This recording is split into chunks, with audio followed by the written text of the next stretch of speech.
quiero compartir, hoy nos toca en la serie Enfrentando las pruebas como José.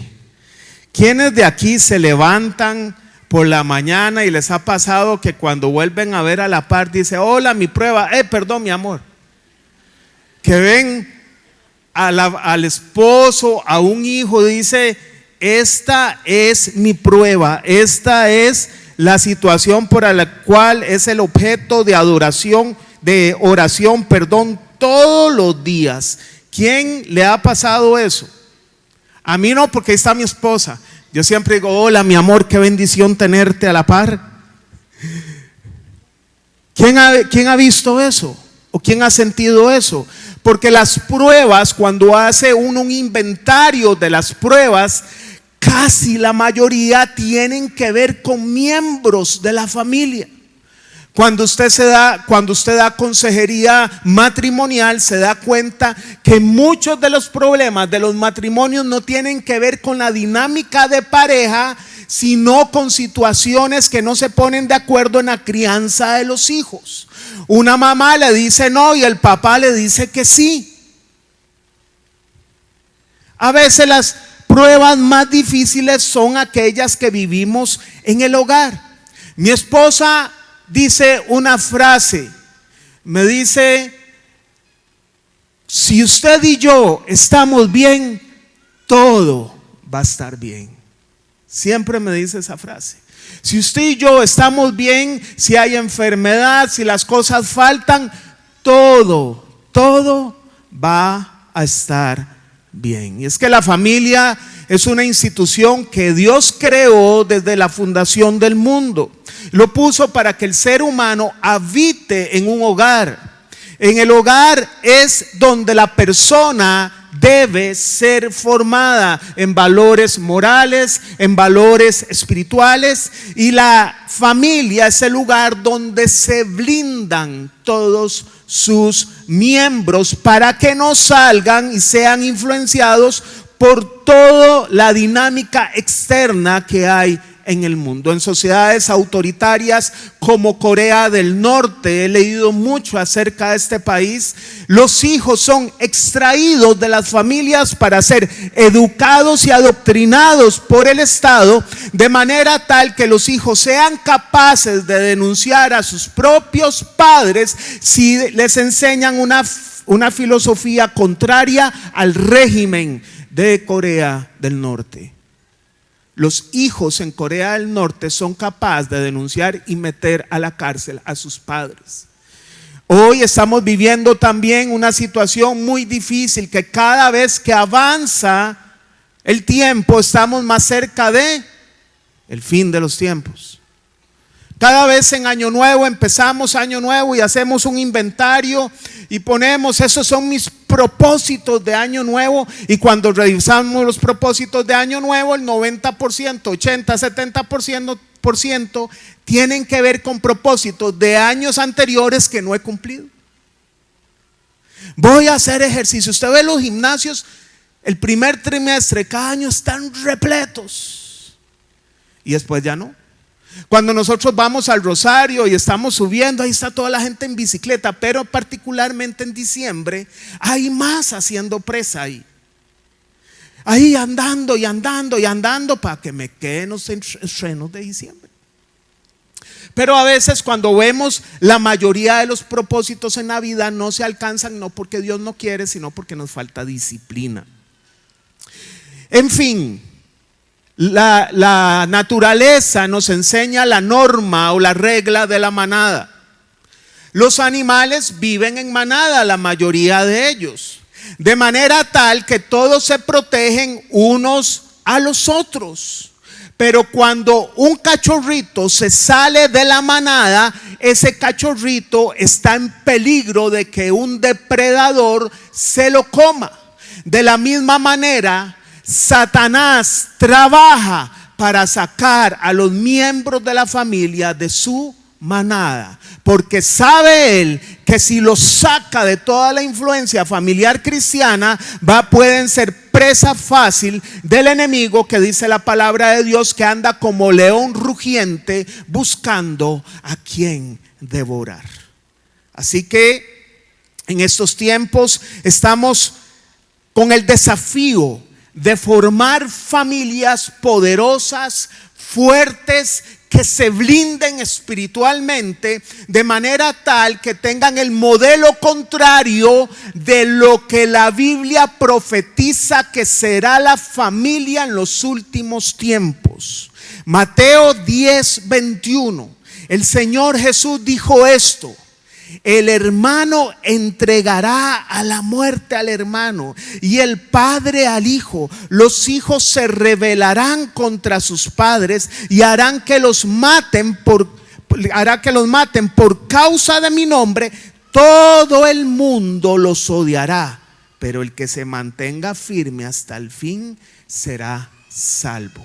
Nuestros hijos tienen que estar blindados porque van a tener que enfrentarse a una generación de este tipo de familias donde los hijos venderán a sus padres y los hermanos se traicionarán entre sí. La familia fue dada por Dios para que aprendamos la convivencia armoniosa. Sin embargo, hoy pareciera que es el lugar de la pelea constante. Y eso tiene que ver con que no se está buscando el bien de la familia, sino que cada uno está buscando su fin personal. Decía que en paz descanse Gigi Ávila, le llamaba al tele el cajón del diablo. Pero hoy en día anhelaría yo un tele, porque había un solo tele en la casa. Entonces, si la mamá le gustaba ver novelas, todo el mundo tenía que tragarse las novelas. En serio, lo que se veía, pero por lo menos había un momento en el cual toda la familia se reunía a ver el bendito cajón del diablo que le decía Gigi Ávila. Pero ahora tenemos todo el streaming, que cada uno ve lo que quiera en su cuarto encerrado. Todo lo que Satanás está haciendo en la modernidad es hacer un confort individual y sacar a los miembros de la manada.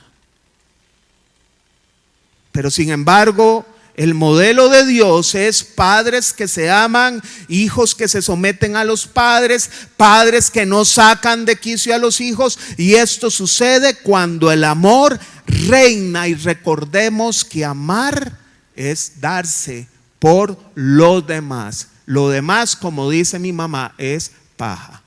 Así que acompáñeme a orar por esta enseñanza el día de hoy. Padre, en el nombre de Jesús, Señor, venimos como siempre con temor y temblor delante de ti, a poder hablar lo que está escrito en tu palabra y nos ayudes en las aplicaciones para nuestra vida diaria. Rogamos la presencia de tu Espíritu en este lugar, y como dice el libro de Apocalipsis, tú caminas en medio de los candeleros o los candelabros que simbolizan las iglesias. Paséate en medio de este lugar. Toca nuestros corazones, ayúdanos en nuestras brechas, Señor, espirituales. Ayúdanos en nuestras debilidades y danos corazón humilde para poder recibir lo que tú quieres para nosotros y ser transformados por el poder de tu palabra mediante tu Santo Espíritu. En el nombre de Jesús. Amén y amén. Hoy quisiera hablar de José, pero todos hemos sabido, la mayoría, la historia de José. José es vendido por sus hermanos, va a la casa de Potifar, cae en gracia ahí. La doña de Potifar vio que era bien guapetón José, se lo quiere comer vivo, él huye. La esposa de Potifar lo acusa como que él iba a abusar de él, lo meten en la cárcel prospera.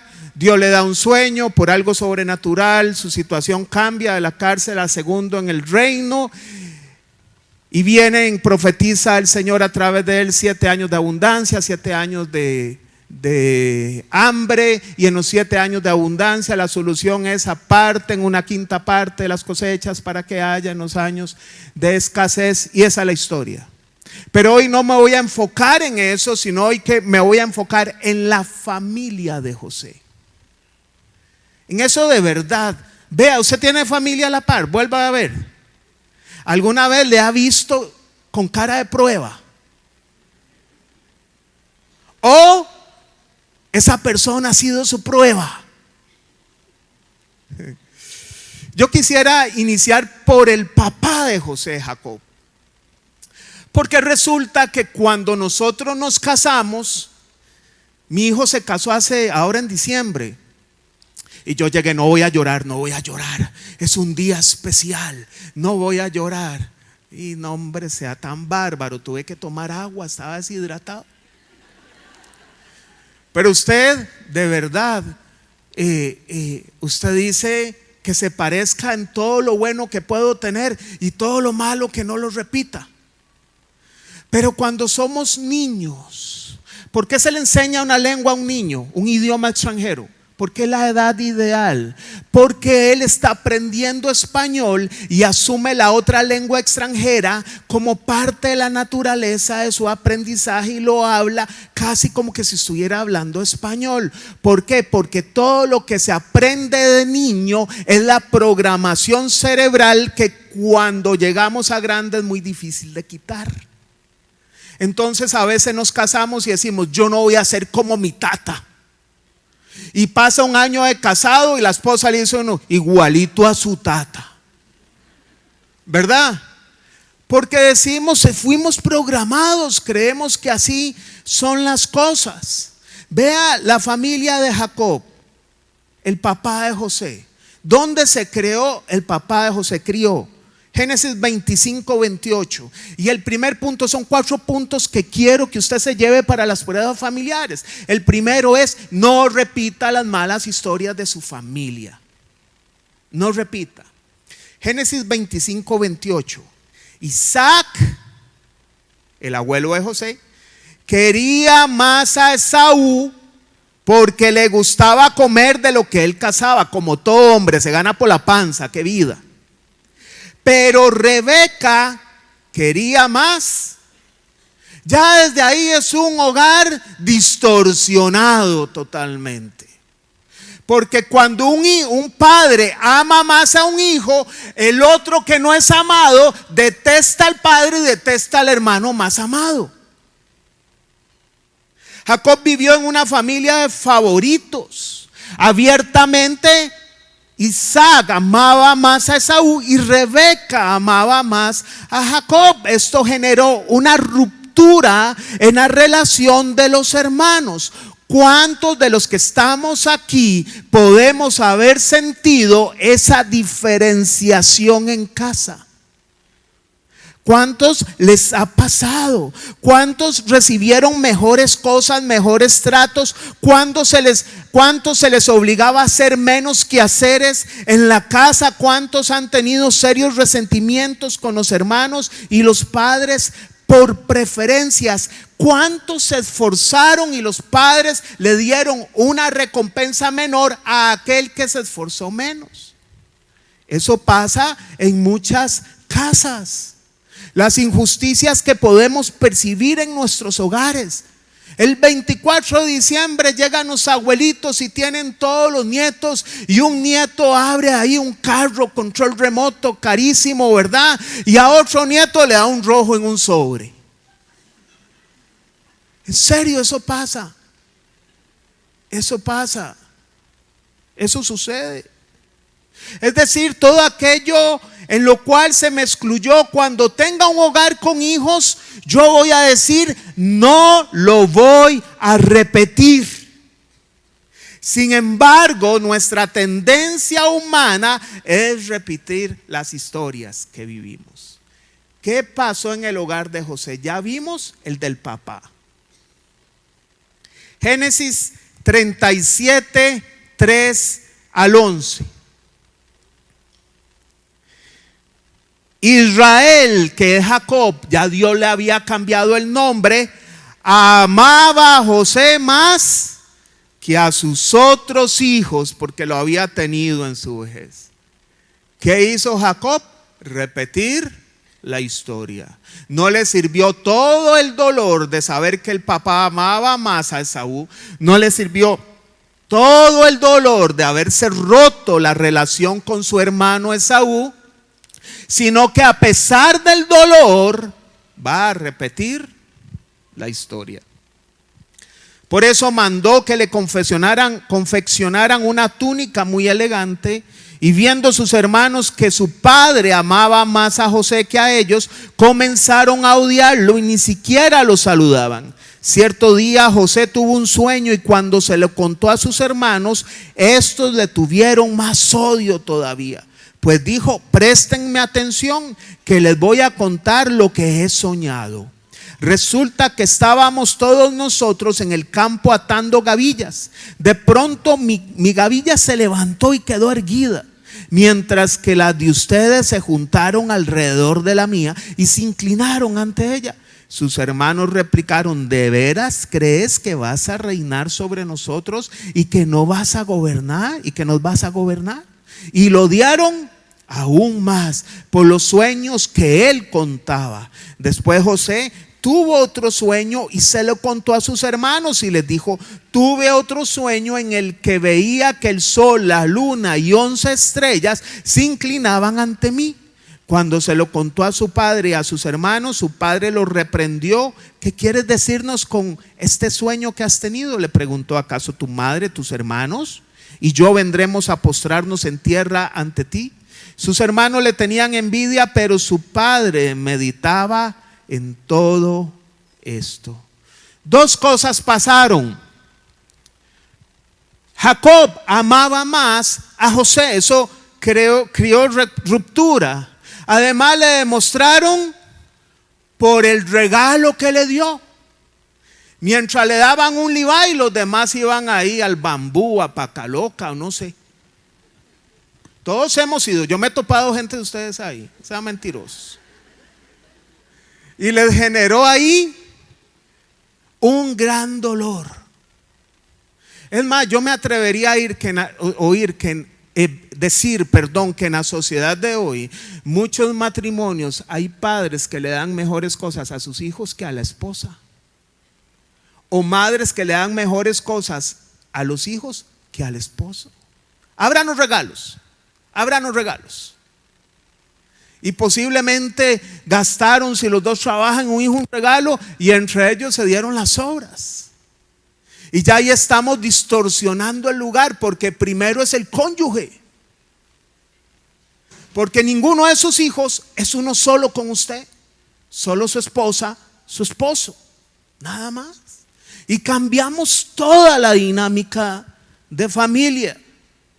Siempre debemos poner en primer lugar el plan de Dios.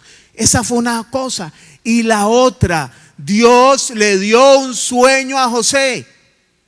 ¿A quién le dio Dios el sueño? No a los hermanos. ¿Qué hace José contando un sueño que era para él? Muy posiblemente José, con su túnica que era única, con el amor del papá, de alguna forma dice: yo también tengo que contar esto. Cuando Dios le habla a usted, le habló a usted. Usted tiene propósitos en la vida, usted los cuenta, de gente que son buenísimos para apagarle a usted todas las ilusiones. Pero ¿quién lo tiene de estar contando? Cuénteselo a Dios. Por eso Eva cayó. No es de ese árbol que no podemos comer, dando información que la serpiente no tenía que recibir. Pero sin embargo, Dios no tiene favoritos. Hoy estamos viviendo una dinámica evangélica donde se han metido algunas corrientes mesiánicas, donde el judío cristiano es superior, es el más capacitado para poder predicar que los otros. Estamos cayendo en errores doctrinales de ese tipo. Hechos 10:34 dice: Pedro tomó la palabra y dijo: ahora comprendo que en realidad para Dios no hay favoritismos, porque vio descender el Espíritu Santo sobre la familia de un centurión romano que era Cornelio y toda su familia. Dios no hace diferencias. Para Dios es igual un judío que un gentil. Pablo dijo: ya no hay hombre ni mujer, ya no hay amo ni hay esclavo, ya no hay judío ni hay griego, de los dos pueblos formó uno solo. Y en la casa debe ser igual. Es cierto que hay hijos que le sacan canas verdes a uno. Es verdad que el sistema de recompensas tiene que ser diferente, pero el amor debe ser igual. Cuando yo privo algo a mi hijo porque no se lo ganó, lo amo. Yo tengo que mostrar lo mismo, el mismo sentir de Dios. No tener favoritos en casa. Eso dijo Pedro. Pablo lo dijo en Romanos 2:11. Porque con Dios no hay favoritismos. ¿Qué tiene que haber en el hogar? Amor. Amor. Colosenses 3:14. Por encima de todo, vístanse de amor, que es el vínculo perfecto. ¿Y qué es amor? El Señor dijo: ustedes aman a los que los aman, pero yo les digo, amen a los que los persiguen. Hay que amar al hijo que está conmigo y el hijo que me persigue. Absalón intentó matar a su padre David, y cuando Absalón fue muerto, David lloró 3 veces. Ay, Absalón, hijo mío. Ay, Absalón, hijo mío. ¿Por qué? Porque lo amaba. Usted sabe que Dios no nos amara de esa forma, estuviéramos fulminados todos acá. Así que primer punto para las pruebas en la casa: revisemos si hay tratos preferenciales y tomemos acción sobre ello. Segundo, ya que tienes medido que hay en casa, hay que actuar rápido. No hay que posponer nada. Génesis 37, 19 al 22.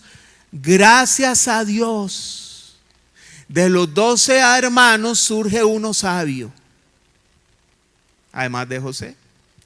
Génesis 37, 19 al 22. Se dijeron unos a otros: ahí viene ese soñador. Si fueran ticos, ahí viene el juegue loco ese. Ahora sí que le llegó la hora. Ahora nos sacamos el clavo.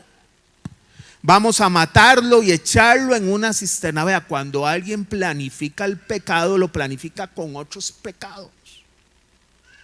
En serio. El que está infiel en su matrimonio: ¿y usted por qué viene tarde? Es que me quedé más en el trabajo. Usa un pecado para tapar otro pecado. Entonces ellos no solo lo odiaban, sino que ahora querían matarlo y van a poner un argumento de mentira y echarlo en estas cisternas, y diremos que lo devoró un animal salvaje. Y a ver en qué terminan sus sueños. Lo que no saben es que cuando Dios se propone algo, no hay diablo y no hay persona que pueda impedirlo. Cuando Rubén escuchó esto, intentó librarlo de las garras de sus hermanos. Así que propuso: no lo matemos, no derramen sangre, arrójenlo en esta cisterna, en el desierto, pero no le pongan la mano encima. Y Rubén dijo esto porque su intención era rescatar a José y devolverlo a su padre. Está el pecado de hecho, que es cuando hacemos algo malo, y también está el pecado de omisión, cuando vemos la injusticia en el hogar pero no hacemos nada. Ambos son pecados. Es la inacción ante las injusticias. ¿Cuántas familias por cuidar la imagen de la casa han cubierto al infractor? ¿Cuántos niños han sido abusados de muchas formas por alguno de sus familiares, pero al contar su historia no le creen, los ignoran, y el abusador continúa destrozando su vida por años? ¿Cuántas personas han oído golpes y agresión y no actuaron, no llamaron, no hicieron nada?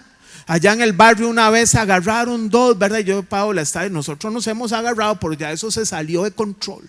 Voy a salir a vinear. Entonces va don Vino ahí Sale y le dice: lárguese a esta casa, si no le voy a arriar en serio. Y yo: llama a la policía, porque esta cosa está. Pero él era el que estaba en peligro de muerte, no ella, ¿verdad?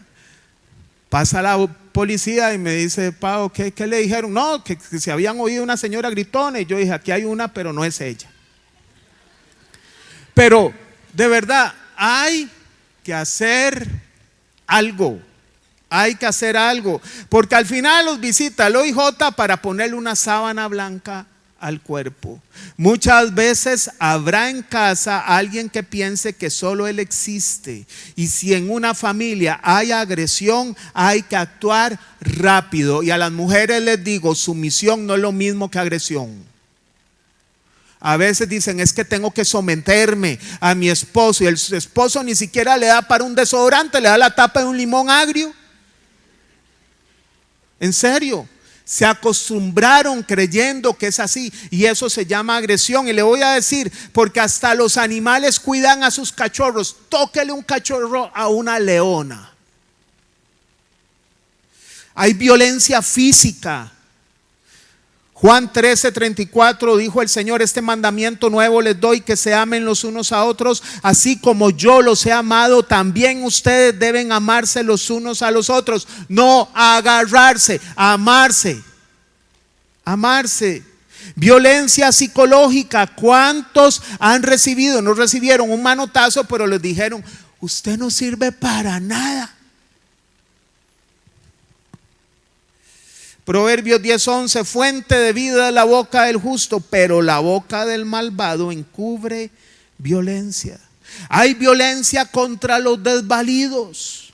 Marcos 10:13-14: empezaron a llevarles niños a Jesús para que los tocara, pero los discípulos reprendían a quienes los llevaban, o sea, los regañaban. Cuando Jesús se dio cuenta, se indignó y dijo: dejen que los niños vengan a mí, no se los impidan, porque el reino de los cielos es de quienes son como ellos. Jesús dio voz a los que no tenían voz. Hay que escuchar a los más pequeños de la familia. Y este versículo también es aplicable a la violencia espiritual. ¿Cuántos niños no son traídos a la pastoral infantil? Estamos haciendo lo mismo, impidiéndoles ir a Jesús. ¿Cuántos jóvenes los padres no los traen a jóvenes? Y después dice: ¿por qué mi hijo está perdido? Porque no le metiste la palabra nunca. Es que no, es que después le gusta un muchacho y bueno, ese riesgo está en todo, pero si usted le dio herramientas, va a tomar decisiones cuando usted está y cuando no está. Yo recuerdo cuando eran los 15 años, ¿verdad? Y mi hijo tiene 26. Cuando estaba en el cole eran los de 15 años y lo invitan a una fiesta. Y ay, Paola, no, yo creo que no. Y me dice Paola: ¿qué? ¿No está seguro de cómo lo crió? Qué pereza con mi esposa. Suéltele el mecate, suéltelo, no confía. Y yo: está bien. Y por dentro, ay, que me llame. Y después nos cuenta: y papi, no me gustó, eso era un puro bailongo, una pura cosa, pero fui por compromiso. De alguna forma ya había herramientas en él. Violencia económica. 1 Timoteo 5:8: el que no provee para los suyos y sobre todo para los de su propia casa, ha negado la fe. Y es peor de alguien que se va a ir al infierno, porque hay muchos que se van a ir al infierno que le daban a la familia. En serio, hay gente que ve a la doña o al doño o a un hijo, depende quién sea el proveedor, porque ahora la dinámica de familia cambió, con un hueco en el zapato, mientras la otra persona tiene como 10,000 pares. Eso pasa. Así que hay que actuar rápido cuando se ven estas cosas y dejar que las injusticias sigan habitando en el hogar para que Cristo reine. Para que sus hijos se sientan seguros cuando van a formar un hogar, porque el amor produce seguridad en las tomas de decisiones. Si usted tiene un hijo que lo llama, ya hace caso y lo llama para todo, muy posible siente inseguridad, porque cuando él hizo las cosas siempre tenían la desaprobación de los padres. Así que queremos formar familias seguras. Tercer principio para que se lo lleve a casa: si otros no dan el paso, hágalo usted. Nuestra vieja naturaleza nos llama a esperar que otros den el paso en la familia para hacer las cosas correctas. Y además son muy frecuentes las autojustificaciones. Yo soy así porque así me criaron. Usted sabe con qué se casó. Ahora no me venga con cuentos. El chancho como lo crían. De por sí, nadie se da por mí. Ahora en diciembre, el amigo secreto. Yo no juego en eso, a eso. Porque uno hace algo bueno y recibe una cochinada. Entonces estás perdiendo el sentido de jugar a eso. Porque estás pensando en lo que vas a recibir y no en lo que vas a dar. Pero ¿quién ha pensado en eso? ¿Quién no se mete en el trabajo? Y para que yo dé ahí algo bueno y me den ahí una bolsa de golosinas, nada que ver. Y cuando son chiquitillos y se agarran los dos hermanillos, uno al otro le dice: él empezó. No tienen la responsabilidad. Lo cierto es que pudiésemos pasar justificando nuestra actitud en lo que otros hicieron o dejaron de hacer. Es que yo no le digo amor a mi esposa o a mis hijos porque a mí nunca me dijeron que me amaban. Bueno, qué dicha, ya aprendió qué feo se siente para que usted no haga sentir mal a otros. José podría tener todos los pretextos para enfocarse en la maldad, porque fue sacado de la manada. Pero José actuó muy diferente a sus hermanos. Permítame darle un ejemplo. Uno de sus hermanos era Judá, de quien descendió la genealogía de Jesús. Judá enviudó. Judá sí enviudó. Y también su nuera Tamar enviudó. Tamar se casó con el hijo mayor de Judá, que se llamaba Y la ley establecía, la ley social de aquel momento, no estaba escrita la ley de Moisés, que si la nuera no tuvo hijos porque enviudó, debía el padre darle al hermano que seguía para que se casara y le diera hijos. Vale que quitaron esa cosa. Entonces el otro hijo se llamaba Onán y no quiso. Oiga, y esa ley era de verdad, porque como no quiso, Dios lo cortó. O sea, murió. Y quedaba el otro hijo, que era Selá, pero estaba muy pequeñito. Y entonces debía esperar que creciera, pero resulta que ya el compa se hizo hombre y tampoco se lo dio a Tamar. Entonces Tamar hizo algo. Se vistió con traje de prostituta y se puso en una plaza. ¿Y qué hizo Judá?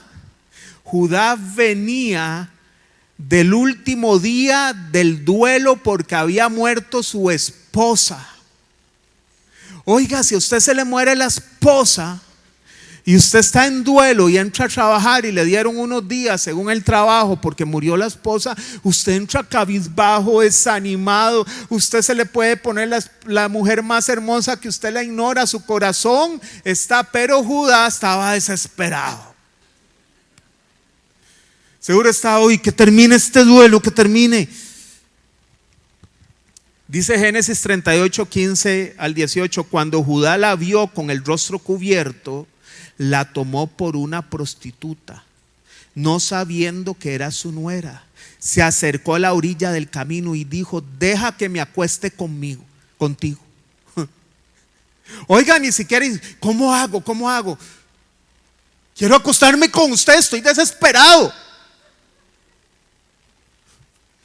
Y lo peor, esto sucedió en una plaza pública, como que usted vaya a la Plaza de la Cultura.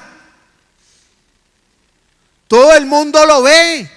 Ahí la población era pequeña, todos sabían que el compa venía de guardar luto por la doña, y ya se le olvidó la doña. Seguro él pensaba, la vida sigue, hay que seguir adelante, amén. ¿Qué me das? ¿Qué me das? Está bien, respondió ella, pero déjame algo en garantía hasta que me lo mandes. Hasta que me lo mandes. ¿Qué prenda quieres que te deje?, preguntó Judá. Dame tu sello, su cordón y el bastón que llevas en la mano, respondió Tamar. Judá se los entregó, se acostó con ella y la dejó embarazada. Judá cometió dos cosas: falta de santidad e injusticia, porque no había entregado lo que la ley le demandaba, que era su hijo menor, a Tamar, para darle descendencia. Pero como Dios es bueno, tomó una historia de terror en una historia de bendición, porque adivinen, Tamar es antepasado de Jesús. De ahí surgió la línea genealógica hasta que llegó a José, y José, padre de el Mesías. Pero veamos José, esa era la familia de José.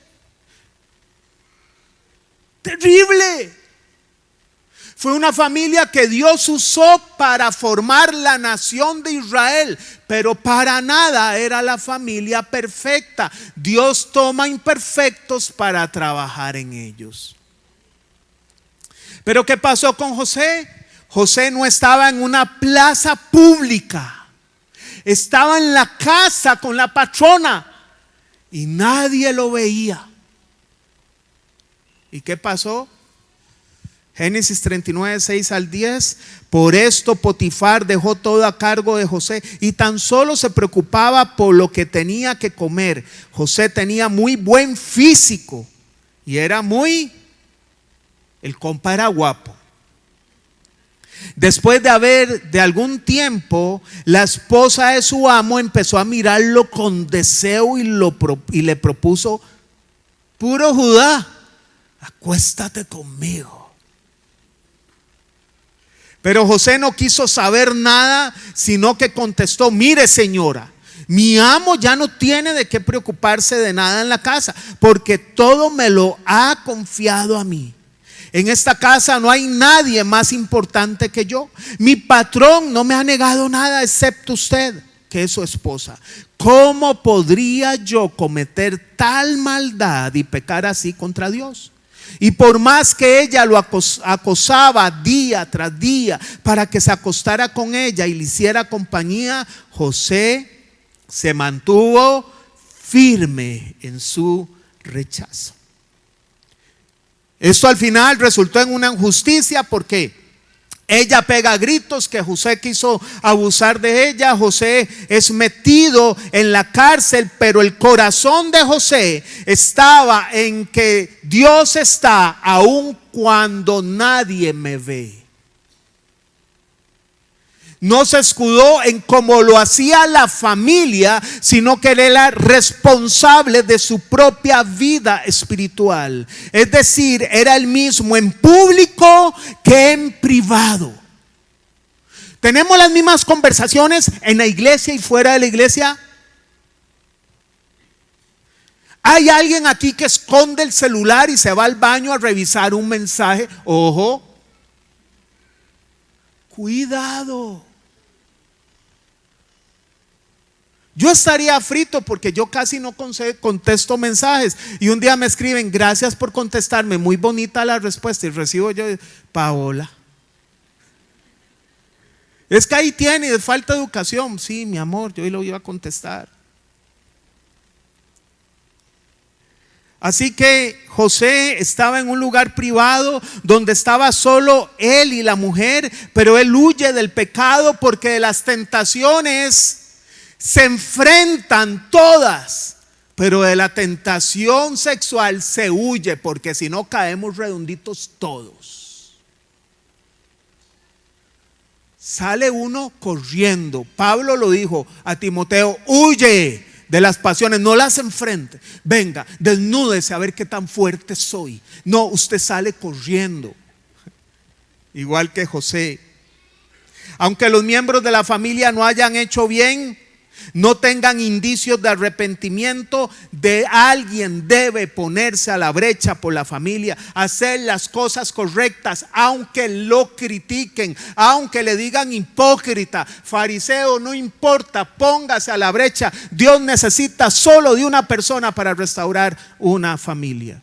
Pero alguien debe tomar la iniciativa. ¿Y qué pasó con José? Cuando hacemos lo correcto, Dios está conmigo aunque la familia no esté. ¿Y qué le pasó a José en la casa de Potifar? Génesis 39, 1-3. Ahora bien, el Señor estaba con José y las cosas le salían muy bien. Mientras José vivía en la casa de su amo egipcio, este se dio cuenta de que el Señor estaba con José y lo hacía prosperar en todo.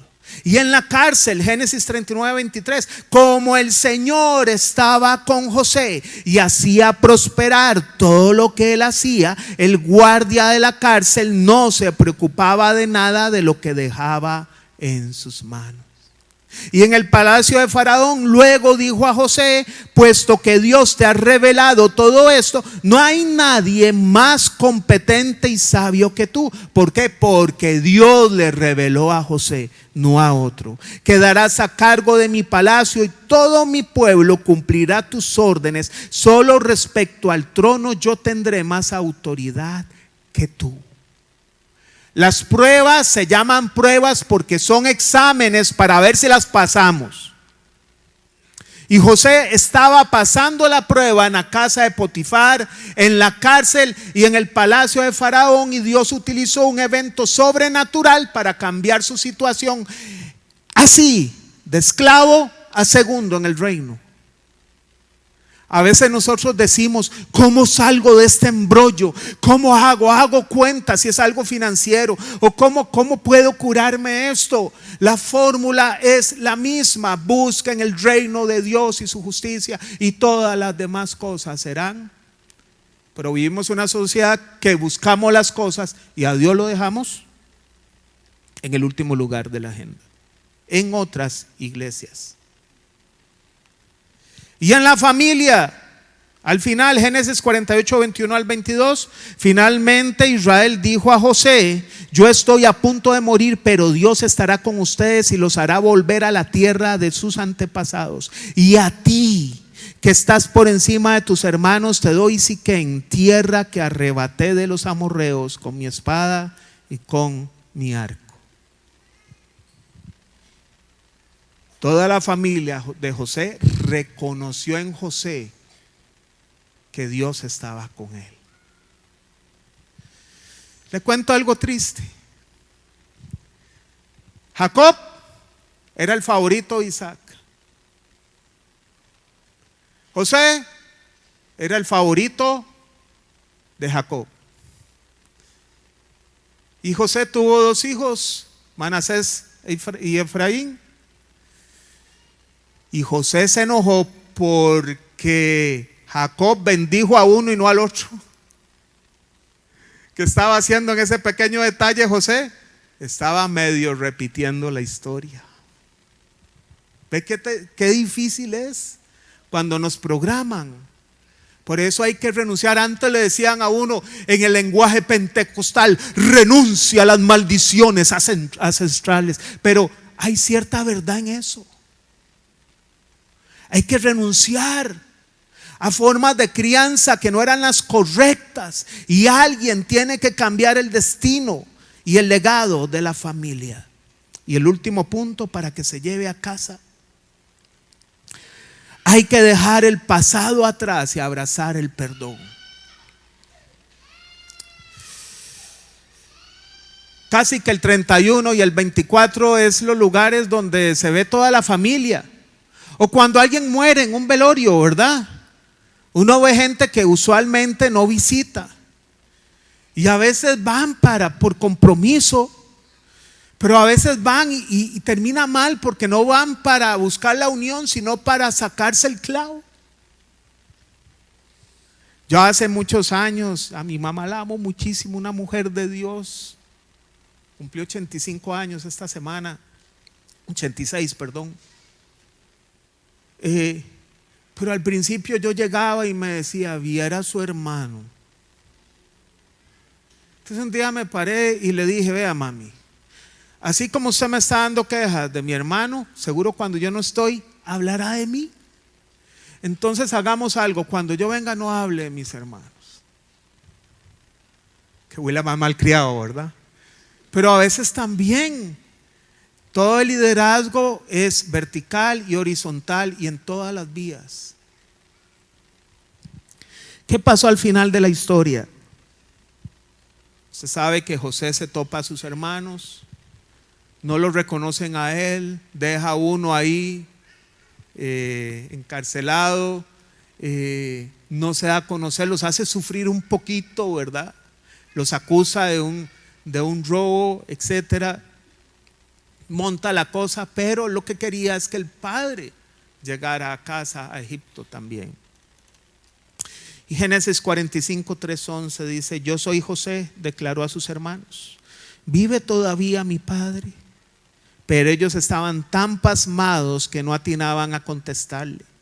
No obstante, José insistió, acérquense. Cuando ellos se acercaron, él añadió, yo soy José, el hermano de ustedes, a quien vendieron a Egipto. Pero ahora, por favor, no se aflijan más ni se reprochen el haberme vendido, pues en realidad fue Dios quien me mandó delante de ustedes para salvar vidas.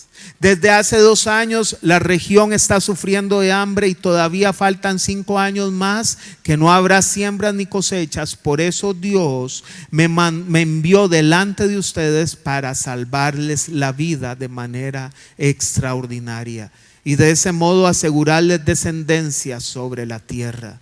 Fue Dios que me envió aquí, no ustedes. Él me ha puesto como asesor del faraón y administrador de su casa y como gobernador de todo Egipto. Vamos, apúrense, vuelvan a la casa de mi padre y díganle, así dice tu hijo José. Dios me ha hecho administrador de todo Egipto. Ven a verme, no te demores. Vivirás en la región de Gosén cerca de mí con tus hijos, tus nietos, tus ovejas, tus vacas y todas tus posesiones. Yo les proveeré alimento porque aún quedan 5 años más de hambre. De lo contrario, tú y tu familia y todo lo que te pertenece caerán en la miseria. José, cuando ve a su familia, no ve una oportunidad de venganza, sino una oportunidad perfecta de restauración. No vio la oportunidad de sacarse el clavo, sino la capacidad de asombro de ver el designio de Dios. ¿Cuántos están en una iglesia porque sufrieron en su familia, se refugiaron en Cristo y hoy son la esperanza espiritual de su familia? ¿Cuántos? A veces no entendemos, Señor, pero ¿por qué me pasa esto a mí? Dios está haciendo algo que usted no se da cuenta, pero Dios lo está haciendo. Dios trabaja de maneras que nosotros no podemos comprender. A veces no debemos racionalizar todo lo que nos pasa, sino decir, Señor, hágase tu voluntad en todo esto. Cumple lo que tu mano se ha propuesto hacer en mi vida. Esto que estoy sufriendo solamente es señal que soy tu hijo, porque tus hijos pasan aflicción en la tierra, pero estamos confiados porque Él va delante de nosotros. Amén.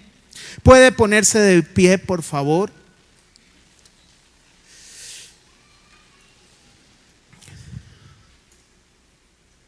Llévese en su corazón estos principios.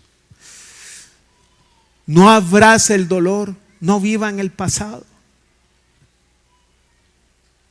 Hay gente que disfruta el dolor,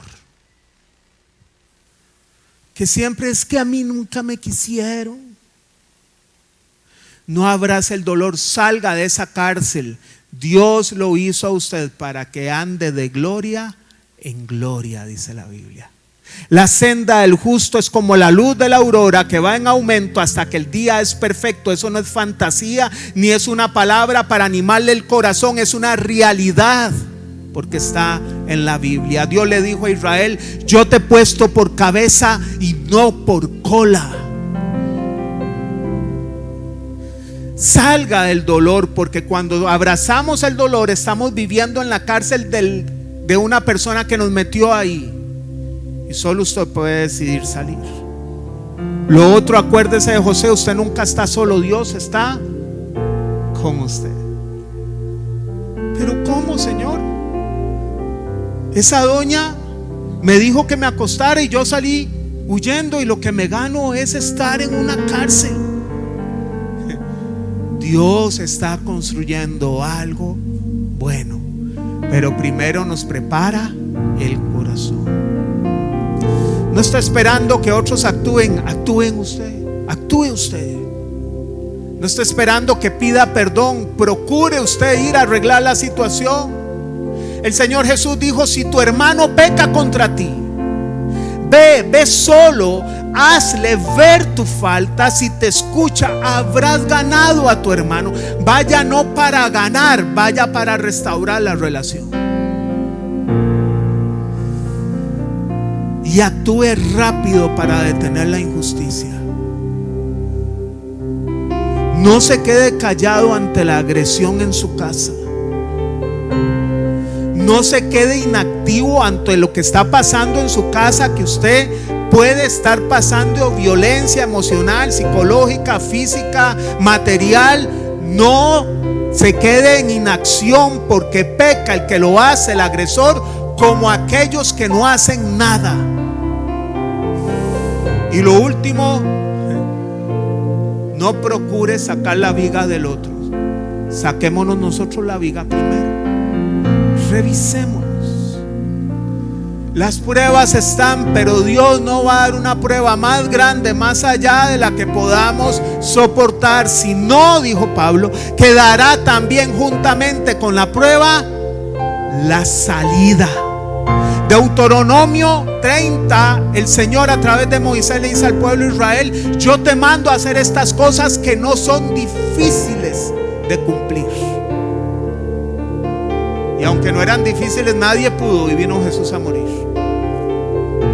Basta una palabra, basta un perdón, basta vestirse de humildad para ganar a los miembros de la familia.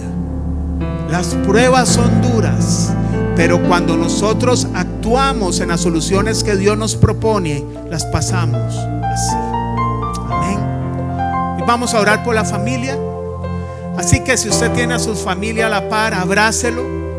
Aunque le vea cara de prueba, usted va a orar por su familia. Y ese va a ser un año de unión familiar. Eso no podemos decirlo como una emoción, se requiere toma de decisiones. Si hay preferidos, pida perdón usted, papá o mamá. Cambie la historia. Ha dañado terriblemente a los otros hijos. Les ha hecho heridas profundas. Y a usted le toca pedir perdón, no es a otro. Amén. Padre, en el nombre de Jesús, Señor, enséñanos, capacítanos, vuélvenos al modelo de familia que la palabra enseña. Señor, ya son suficientes las pruebas que pasamos en el mundo para que la familia sea el generador de pruebas por excelencia, Señor. Padre, ayúdanos a hacerlo bien. Ayúdanos, Señor, a no transferir lo que recibimos desde pequeños, que nos dañó, que nos lastimó, que nos hizo llorar, que nos marcó la vida. Ayúdanos, Señor, a escribir una historia nueva en nuestro hogar, a dejar un legado diferente en las próximas generaciones. Y diga el apellido, los apellidos suyos, del esposo, de la esposa, en esta familia, apellido tal, Señor, que el legado que vamos a dejar en nuestros nietos, en los que siguen hasta que tú vengas, va a ser un legado de unión familiar donde Cristo esté presente. Papá, mamá, tome a sus hijos, póngales manos y bendígalos. Bendígalos, póngale las manos ahora. Mamá y papá juntos bendigan a sus hijos.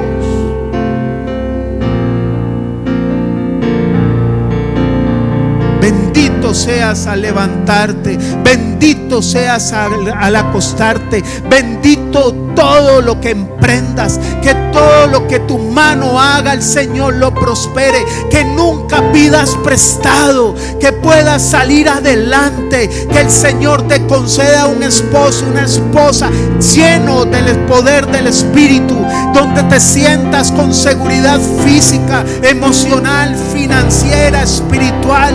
Oro por mis futuros yernos, por las nueras, en el nombre de Cristo Jesús, por mis futuros nietos, en el nombre de Jesús. Hoy te pido que mi familia sea una familia que cambie la historia de la humanidad, Señor, que permanezca firme, que pueda perseverar hasta el fin, y que cuando suene la trompeta ningún miembro de mi familia se pierda, en el nombre de Cristo Jesús. Y ahora, esposos, impónganse las manos ustedes.